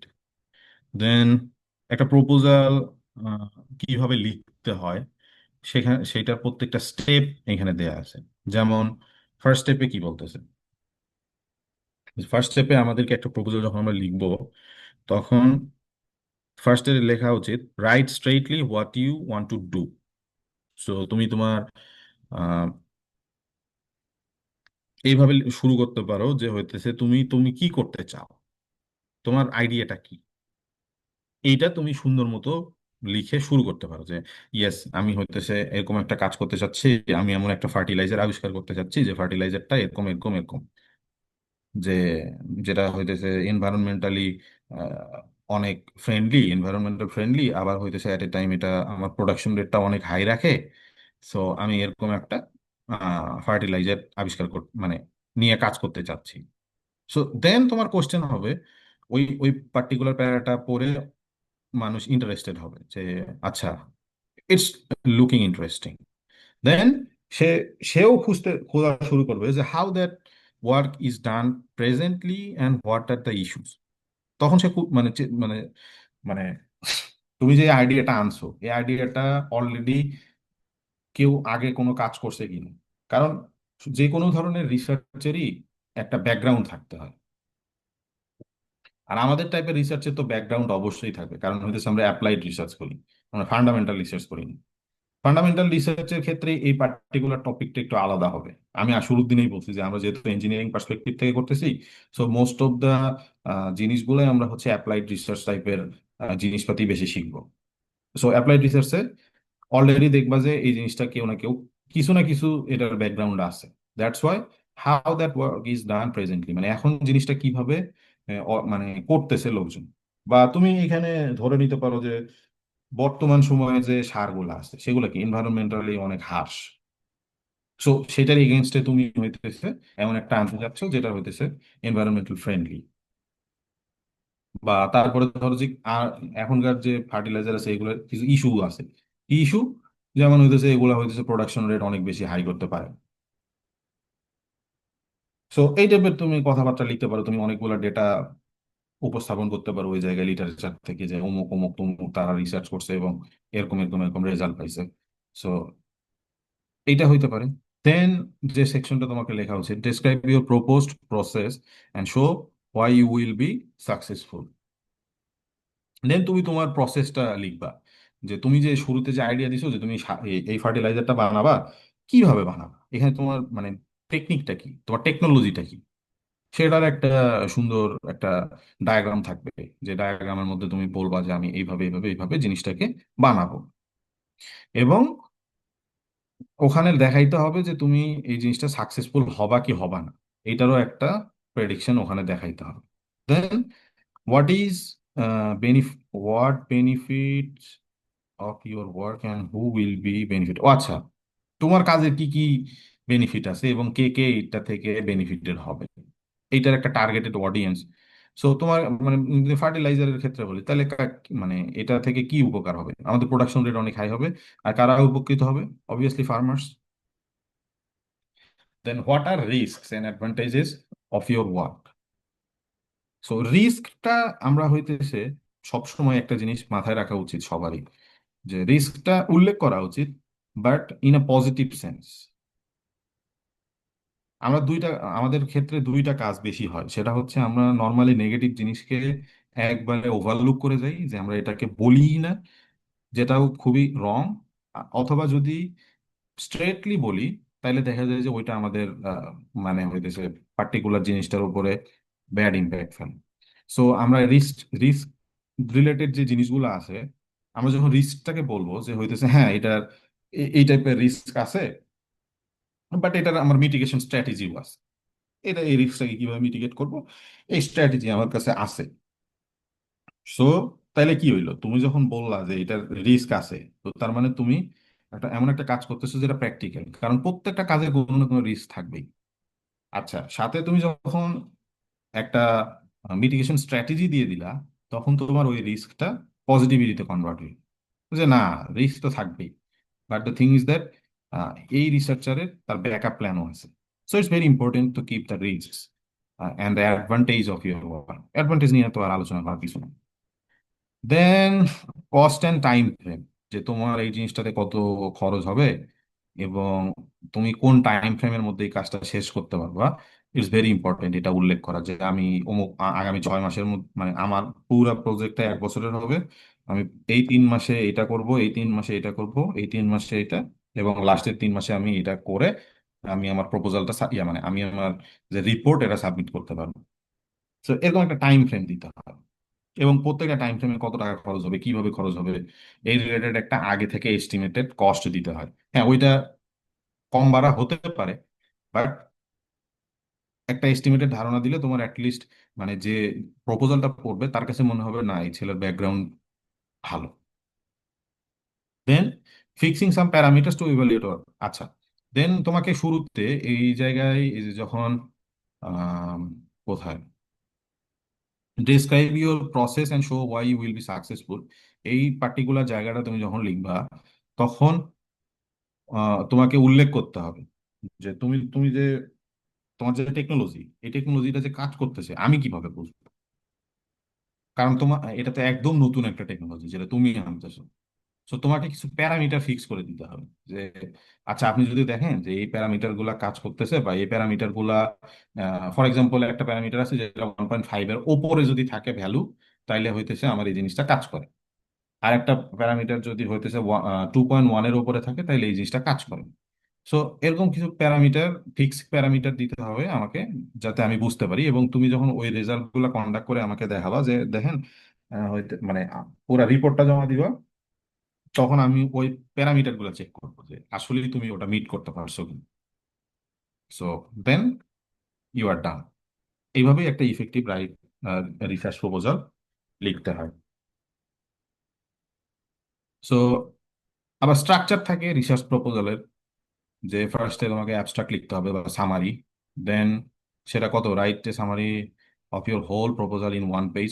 First পেজে আমরা সামারি লিখবো, সেকেন্ড পেজে ইন্ট্রোডাকশন, এইখানেই আমাদের থাকবে থিওরিটিক্যাল ব্যাকগ্রাউন্ড, যে কে কি করছে প্রিভিয়াসলি বা এখন কোন স্টেজে আছে আমাদের কাজটা। Then motivation, right why this work needed or important, ওই যে হাবিজাবি কথাবার্তা ওগুলা থাকবে। রিলেটেড ওয়ার্ক, ওই যেগুলো বললাম আর কি, ওইটারই আর কি হইতেছে মানে স্ট্রাকচার্ড একটা ওয়ে আর কি। দেন বেনিফিটস, টাইমলাইন, বাজেট, প্ল্যান, এইভাবে সাজাইতে হয়। ইভেন তুমি যখন কোনো একটা মানে ধরো যে এরকম করে তুমি একটা কোনো কাজ করতে চাচ্ছ, তুমি এইভাবে যখন সাজাই নিবা তখন দেখবে যে তোমার কাছেও জিনিসটা দেখতে ভালো লাগতেছে, এবং আই হোপ যে তুমি ওইখান থেকে বেনিফিটেড হইতে পারবা। আবার তুমি যদি কোনো গ্রান্টের জন্য প্রপোজাল লিখতে যাও, সেই ক্ষেত্রে তাদের হইতেছে অলরেডি হইতেছে অ্যাসাইন টেমপ্লেট থাকে। সো সেই টেমপ্লেট অনুযায়ী সাজাইতে হয়। বাট যে টেমপ্লেটটা আমি শেয়ার করছি এটা হইতেছে একটা জেনারেলাইজড। ইটস নট লাইক যে প্রত্যেকটা রিসার্চ প্রপোজালই এরকম হয়, এরকম বাধ্যবাধকতা। বাট এটা একটা জেনারেলাইজ ফর্ম যেটা তোমরা চাইলে তোমাদের রিসার্চের জন্য ইউজ করতে পারো। That's it. যে ফার্স্টে সামারি থাকবে, অ্যাবস্ট্রাক্ট থাকবে, then introduction, motivation, related work, approach, benefits, timeline, budget, evaluation plan. তো তোমার আইডিয়াটাকে তুমি যদি এই কয়েকটা ফ্রেমের মধ্যে ফালায়ে একটা সুন্দর প্রপোজাল লিখতে পারো, তুমি অবভিয়াসলি বেনিফিটেড হবে এবং তোমার রিসার্চ তুমি যেখানে যাও আই ডোন্ট থিঙ্ক তুমি আটকাবে। That's it. Thank you. So আর যদি কোনো কোশ্চেন থাকে আমরা ডিসকাস করি।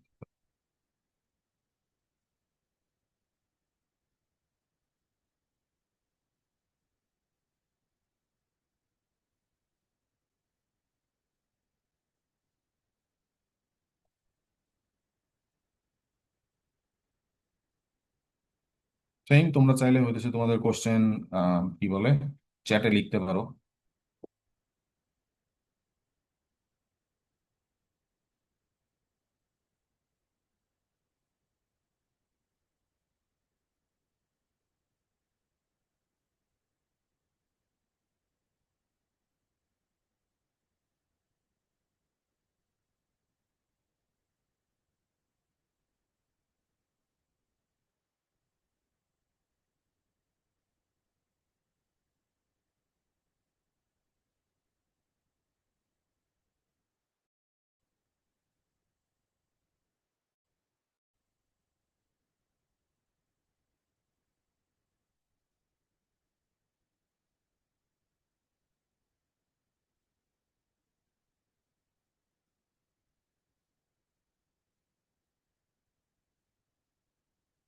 ভাই, আপনি যে বাইরে গেছিলেন, যে আপনি এখন যেই হুম, প্রফেসরের আন্ডারে আছেন, হুম। তাকে কি কোনো রিসার্চ প্রপোজাল দিছিলেন নাকি?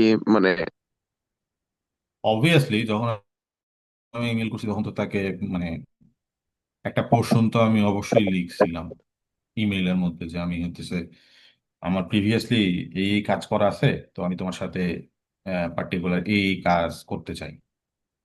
এটা তো লিখতেই হবে। আচ্ছা আচ্ছা।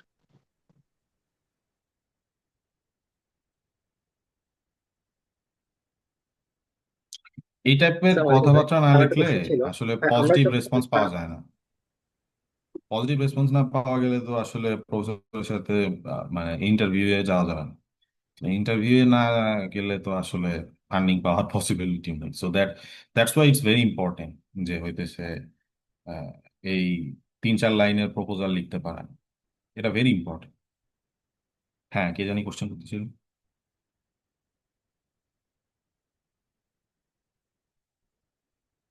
সাফি।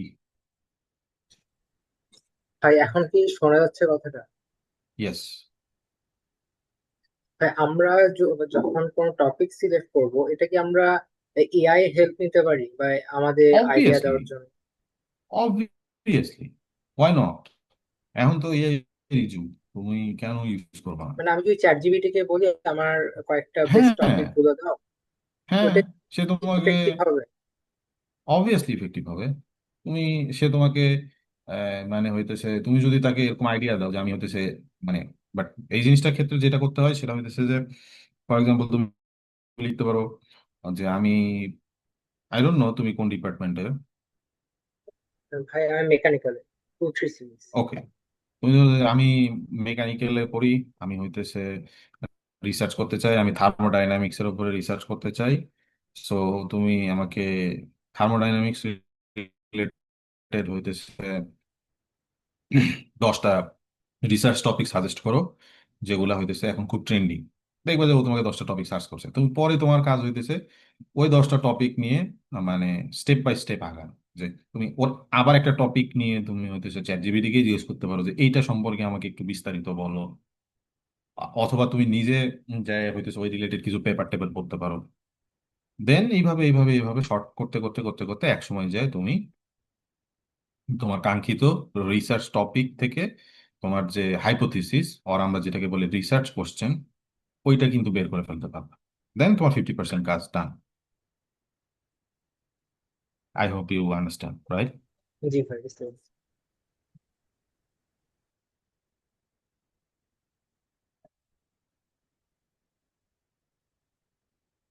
ইয়াসিন, চ্যাটে কোনো কোশ্চেন আছে?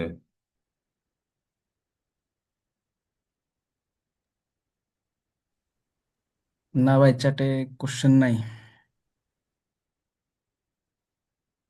ভাই, আমার একটা প্রশ্ন ছিল। ইয়া সাকিব, গো হেড। এই প্রপোজালে হচ্ছে আমি আমার যদি কোনো রিভিউ পেপার থাকে সেটা কি হচ্ছে আমি ইমেলে অ্যাটাচ করে পাঠাতে পারবো? অবভিয়াসলি, সেটা তো আরো ভালো। এটা তো আরো ভালো যে তোমার যদি অলরেডি কিছু মানে করা থাকে, মানে দেন তুমি চাইলেই করতে পারো। আচ্ছা ভাই। রিসার্চ প্রপোজাল লিখে মানে ওইটার জিনিসটার মানে নাম দিবা রিসার্চ প্রপোজাল দিয়ে তুমি সাবমিট করতেই পারো। এবং প্রফেসররা এটা এনকারেজ করে এবং অ্যাপ্রিসিয়েটও করে অবভিয়াসলি। যখন দেখবে যে একটা ছেলে রিসার্চ প্রপোজাল দিচ্ছে, তখন প্রফেসরের মনে হইতে পারে একটু খুলে দেখি যে এর মধ্যে কি আছে।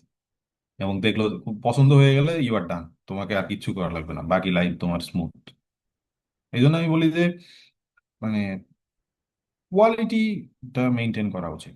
যে তুমি যদি তুমি পিএইচডি করতে চাচ্ছ অথচ তুমি পিএইচডি সম্পর্কে হইতেছে খুব বেশি কিছু জানো না। পিএইচডি একটা রিসার্চ ওরিয়েন্টেড কোর্স, অথচ তুমি রিসার্চই জানো না, তখন প্রফেসর তোমার প্রতি ইন্টারেস্টেড খুব কম হয়। ওই যে বললাম যে তোমাকে নিয়ে এসে দেন ওনাকে কাজ শেখানো লাগে, কাজ শেখানোর পরে তোমাকে কাজ করানো লাগে, এটা প্রফেসরের জন্য আসলে লস। বাট তুমি যদি অলরেডি কাজ শিখে আসো তাহলে তোমার জন্য লাইফটা অনেক ইজি হবে, তোমারও ওই 7-8 বছর ধরে পিএইচডি করা লাগবে না। কারণ তুমি যদি আমেরিকায় আসো এবং এইটা শিওর থাকো পিএইচডি তে জয়েন করো, even after right after under, তোমার এবং তোমার যদি প্রিভিয়াস রিসার্চ এক্সপিরিয়েন্স না থাকে, তাহলে এটা তুমি শিওর থাকো যে তোমার 7 বছর, 6.5-7 বছর লাগবে। কারণ তোমার কোর্স ওয়ার্ক 2 বছর, ওটাতে তো তুমি রিসার্চের ঘন্টাও শিখতে পারবে না। ওই 2 বছরের কোর্স ওয়ার্ক যাবে এরপরে তুমি যখন হইতেছে কোর্স ওয়ার্ক করে ক্যান্ডিডেসি এক্সাম দিবা, তারপরে পিএইচডি ক্যান্ডিডেট হবা। পিএইচডি ক্যান্ডিডেটের প্রথম 2 বছর আবার তুমি রিসার্চ শিখবা। সো 2 2 4, আর পরে 3 বছর তুমি তোমার ফান্ডামেন্টাল রিসার্চ করবে। করার পরে তুমি দেখবা যে তুমি অলরেডি লাইফ থেকে 7 বছর গন। সো ইটস, যদি তোমার লাইফের টাইম বাঁচাইতে চাও, ইটস ভেরি ইম্পর্টেন্ট যে এখন থেকে ইফেক্টিভ রিসার্চ শেখা। That's it. আচ্ছা ভাই, একটা প্রশ্ন আছে যে ভাই, রিভিউ পেপারে ক্রিটিক্যাল ফাইন্ডিং কি মাস্ট, নাকি অনেকগুলা পেপারের একটা স্মুথ সামারি হলে এনাফ? এইটা একটা খুবই ভালো কোশ্চেন এবং যুগোপযোগী কোশ্চেন করছে। যে কোশ্চেনটা করছে তাকে থ্যাংক ইউ। সেটা হইতেছে যে তুমি যদি শুধুমাত্র হইতেছে অনেকগুলো পেপার নিয়ে হইতেছে যদি সামারি করো, এটাও review article, it's true. But the thing is that এটা তুমি কোনোদিনই হাই ইম্প্যাক্ট ফ্যাক্টর জার্নালে পাবলিশ করতে পারবে না। কারণ এখানে তুমি কোনো ভ্যালু অ্যাড করো না। মানুষের ডেটা ছিল, ওইটাকে জাস্ট খালি হইতেছে যেটা তোমার থেকে এআই ভালো পারে। আমি যদি এআই কে ওই পেপারগুলো এআই কে দিয়ে বলে "এই তুই সবগুলো পেপার করে সামারি করে দে আমাকে", ও তোমার থেকে ভালো সামারি করে দিতে পারবে। সো ওইখানে তোমার তাইলে মানে ক্রেডিটটা কোথায়? হয়তোবা তুমি এটা পাবলিশ করতে পারবা কোনো লো ইম্প্যাক্ট ফ্যাক্টর জার্নালে, বাট ওইটার খুব বেশি ইম্প্যাক্ট আসলে রাখে না। But the thing is that যদি তুমি জিনিসটাকে ক্রিটিক্যালি অ্যানালাইজ করো, তুমি যদি হইতেছে কনস্ট্রাকটিভ ক্রিটিসিজম যেটাকে আমরা বলি, এইটা যদি করতে পারো, যে তাইলে মানে কি কনস্ট্রাকটিভ ক্রিটিসিজম যখন তুমি করতেছো তখন তোমার বোঝাই যাচ্ছে যে তোমার ওই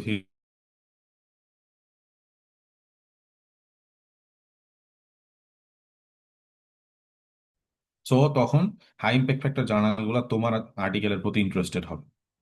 সো এখন তোমারই ডিসিশন নিতে হবে যে তুমি হাই ইম্প্যাক্ট ফ্যাক্টরের জার্নালে আর্টিকেল পাবলিশ করতে চাও, নাকি তুমি কোনো মতে অনেকগুলো পেপার নিয়ে একটা সামারি করে জাস্ট খালি কোনো একটা জার্নালে তোমার পাবলিশ করলেই হইলো।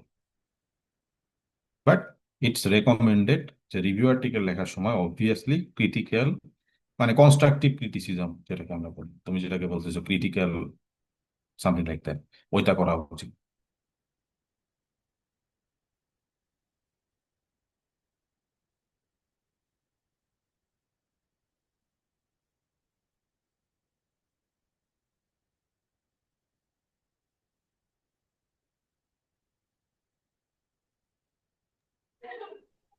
কোনো প্রশ্ন নেই ভাই।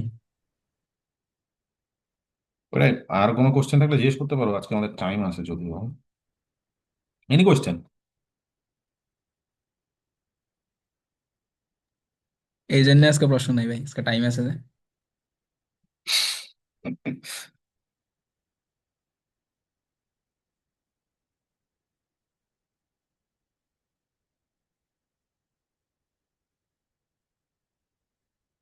আচ্ছা ভাই, কমসলের ইউজটা কেমন ম্যাটেরিয়াল সায়েন্সে, ম্যাটেরিয়াল রিসার্চে কমসলের? ম্যাটেরিয়াল মানে কমসোল যদি যখন তুমি ইন্টারফেসের সাথে পরিচিত হবা তখন দেখে মনে হবে যে কমসোল আসলে ম্যাটেরিয়াল সায়েন্সের জন্যই বানানো। এর থেকে বেশি আর কি বলবো। ইভেন আমার অনেক অনেক ট্রিপলির মানে জুনিয়র ছিল, যে তারা আমাকে মানে দেশে থাকতে আর কি বলতো যে ভাই মানে তারা কনসোলে কাজ করতো, মানে মেইনলি ইলেকট্রিক্যালের লোকজন কনসোলে বেশি কাজ করে আর কি। তো ওরা আমাকে বলতো ভাই এটা তো মেটেরিয়াল সায়েন্সের জিনিস, এইটা এটা আপনারা কাজ করেন না কেন? So that's it. কনসোল আসলে মেটেরিয়াল সায়েন্সের জন্য এরকম মনে হবে যখন তুমি পুরো ইন্টারফেসটার সাথে পরিচিত হবে।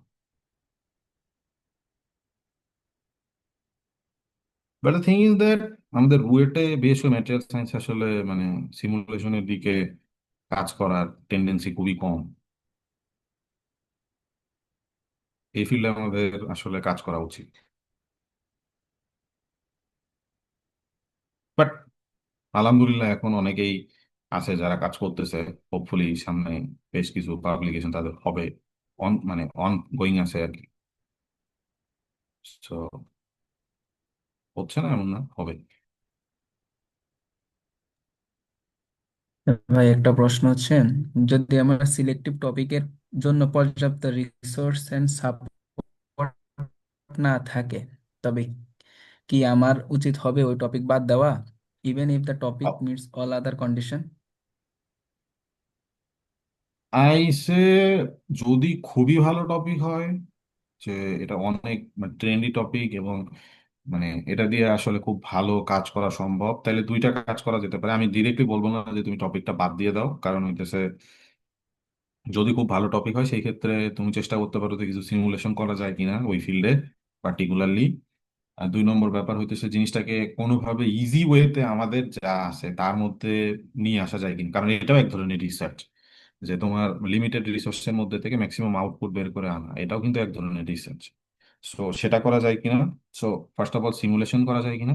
সেকেন্ড অফ অল হইতেছে আমাদের লিমিটেড রিসোর্সের মধ্যে জিনিসটাকে কোনোভাবে আনা যায় কিনা। আর তিন নম্বর যেটা করা যেতে পারে, বাইরের যাদের কাছে এই জিনিসটা আছে, যে এই রিসোর্সটা যাদের সাথে আছে তাদের সাথে কন্ট্যাক্ট করার ট্রাই করা, এবং অবভিয়াসলি ফর্মাল ওয়েতে, এবং এমন ওয়েতে যাতে তারা বোঝে যে তুমি এই ফিল্ডে এক্সপার্ট এবং তোমার আসলেই হেল্প দরকার। ইটস নট লাইক দ্যাট, এ ভাইয়া আমার হইতেছে জিনিসটা দরকার, আপনি আমাকে দেন। এরকম করলে তো কেউ দিবে না। সো তুমি যদি স্ট্রাকচার্ড ওয়েতে যাও এবং হইতেছে একটা ফর্মাল ওয়েতে যদি অ্যাপ্রোচ করো, আই হোপ যে কেউ you will you can do that. আচ্ছা ভাই, একজনে বলতেছে যে একটা ছোট রিসার্চ রোড ম্যাপ দিতে। আমি গতকাল বলছিলেন যে 2-1 থেকে যাতে শুরু হয়, মানে 2-1 থেকে যাতে পেপারটা পড়া শুরু করে, আর সে এখন 1-2-তে আছে। আচ্ছা, রোড একটা ছোট্ট ম্যাপ। মানে রিসার্চ রোড ম্যাপ দিতে। রোড ম্যাপ বলতে আসলে তেমন কিছু নাই। যে ধরো যে তুমি খুব ভালো একটা সময়ে সেশনটাতে জয়েন করতে পারছো, এটা তুমি তুমি লাকি, কারণ তুমি 1-2 এ আছো। সো তুমি 2-1 থেকে এই এখান থেকে যা শিখতেছো, আমি আশা করবো যে তুমি এই সমস্ত জিনিসগুলো নোট নিয়ে রাখবা, কারণ এই জিনিস সবসময় তোমার কাছে নাও পৌঁছাইতে পারে। কারণ আমরা এখন এটা ফ্রিতে করতেছি, বাট তুমি জানো কিনা জানি না যে হচ্ছে এর থেকেও বাজে কোর্স আছে অনলাইনে, যেগুলা হইতেছে 8-9 হাজার টাকা করে তারা হইতেছে নেয়। সো তুমি আর এইখানে তুমি যেই পরিমাণ কোশ্চেন কিউএনএ আমি দিচ্ছি, ওইখানে এই পরিমাণ কিউএনএ তারা দিবেন।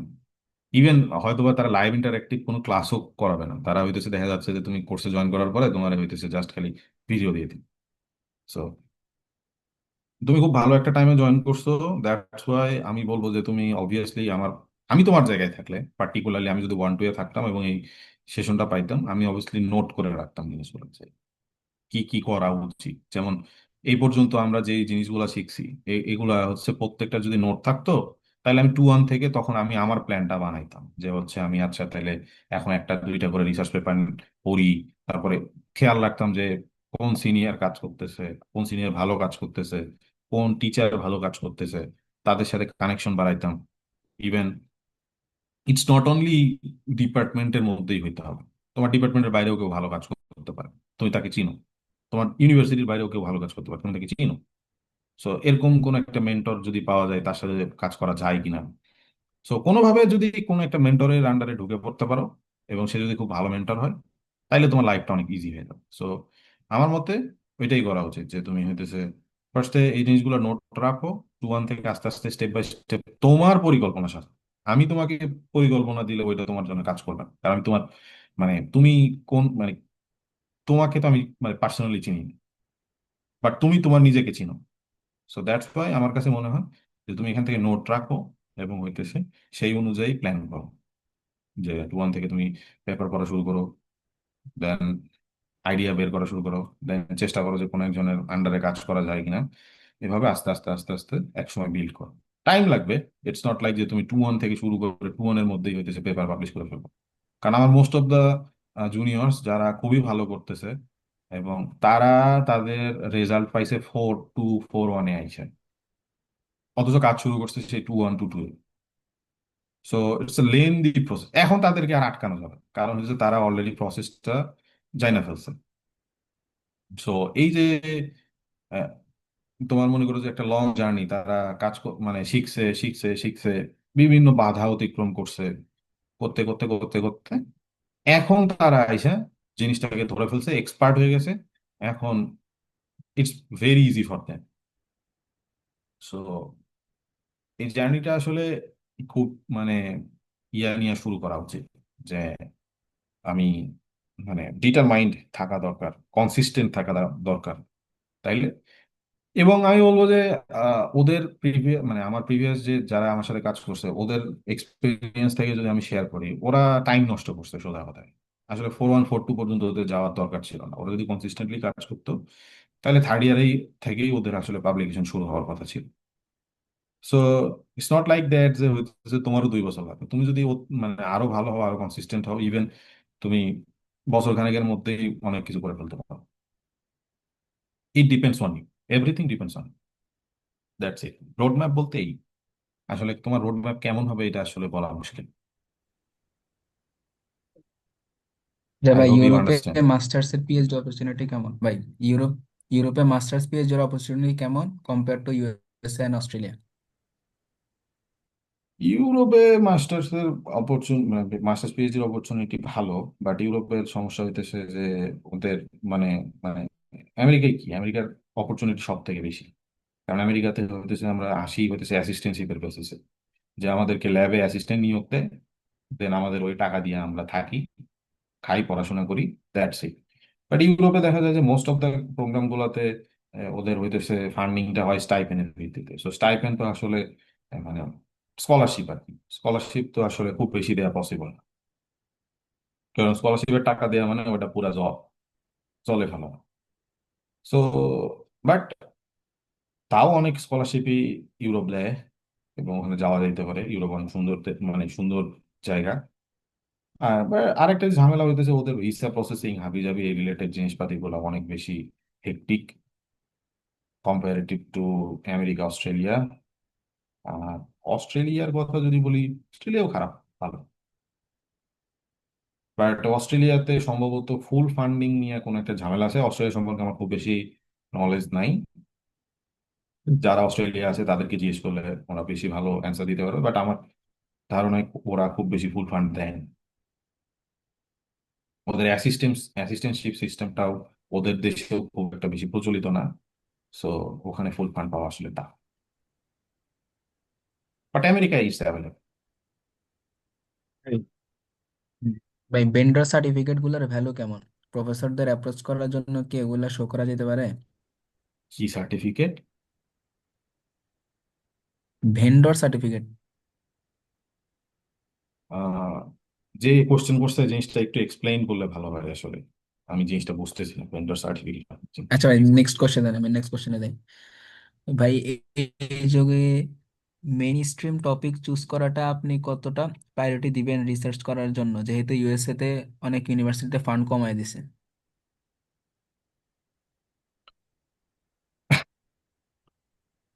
ইউএসএ তে ফান্ড কমাই দিছে, এই এই ইনফরমেশন কোত্থেকে পাইলো সে যে ইউএসএ সব ইউনিভার্সিটি ফান্ড কমাই দিছে? একটা জিনিস কি, যে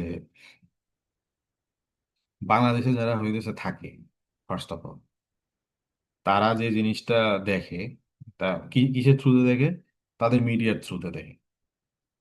তো ইনফরমেশনটা এরকম যে হইতেছে মানে মানে কিছুদিন আগে আমেরিকা শাটডাউন হয়ে গেছিল, কারণ তাদের বাজেট পাস হচ্ছিল না। তো বাজেট পাস না হলে শাটডাউনে চলে যায় দেশ। যে তখন সরকারি চাকরিদের বেতন টেতন হয় না, হাবি জাবি রিলেটেড। সো ডোনাল্ড ট্রাম্প ক্যাব আর হইতেছে ডেমোক্রেটরা মিলে কেবল হইতেছে মিটিং এ বসবে এরকম সিদ্ধান্ত নিচ্ছে। আমি বাংলাদেশি মেইন স্ট্রিম মিডিয়া গুলার নিউজ পেপারে যা দেখলাম শাটডাউন উঠে গেছে আমেরিকা। মানে আমি কি সিনারিওটা বুঝাইতে পারছি? তখনও কিন্তু আমেরিকা থেকে শাটডাউন ওঠে নাই, কেবল ডিসকাশনে বসতেছে। অথচ বাংলাদেশের মেইন স্ট্রিম মিডিয়া গুলা তারা বলতেছে যে আমেরিকা থেকে শাটডাউন উঠে গেছে। এরা যে কোথা থেকে এই নিউজ গুলা পায় আমি জানি না। আর 2 নম্বর ব্যাপার হইতেছে আমেরিকাতে এরকম কোনো স্ট্যাটিস্টিক্স নাই যেগুলা বলে যে হচ্ছে এইবার ফান্ডিং বাড়ছে, এইবার ফান্ডিং কমছে। এরকম কোনো স্ট্যাটিস্টিক্স নাই। সো ওই সমস্ত আজাইরা চিন্তা কইরা আসলে লাইভ মানে আজাইরা প্রেশার নেই আর কিছু নেই। তোমার যদি হইতেছে কোয়ালিটি থাকে, রেদার ওই দিকে এনার্জি নষ্ট না করে নিজের কোয়ালিটি যেখানে আছে ওই কোয়ালিটিটা হচ্ছে আরো আপগ্রেড করার ট্রাই করো। দরকার পড়ে ডোনাল্ড ট্রাম্প তোমার যায় খুঁজে নিয়ে আসবে। So it's very important. আর আরেকটা কি কোশ্চেন ছিল যে মেইন স্ট্রিম রিসার্চ নাকি জানি। এই যুগে মেইন স্ট্রিম টপিক চুজ করাটা আপনি কতটা প্রায়োরিটি দিবেন রিসার্চের ক্ষেত্রে? আচ্ছা, মেইন স্ট্রিম টপিক বলতে আসলে কি বোঝাচ্ছে এই জিনিসটা আসলে বোঝা দরকার ছিল। But the thing is that যে রিসার্চের হইতেছে প্র্যাকটিক্যাল ভ্যালু আছে, যেটার কথা আমি শুরু থেকেই বলেছিলাম, দ্যাটস ভেরি ইম্পর্টেন্ট। ওইটা রিসার্চ করা উচিত, যেটার আসলে মানে ইম্প্যাক্ট আছে।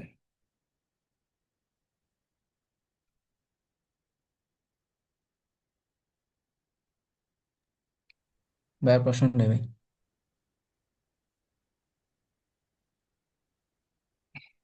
ওকে, দেন সি ইউ নেক্সট উইক।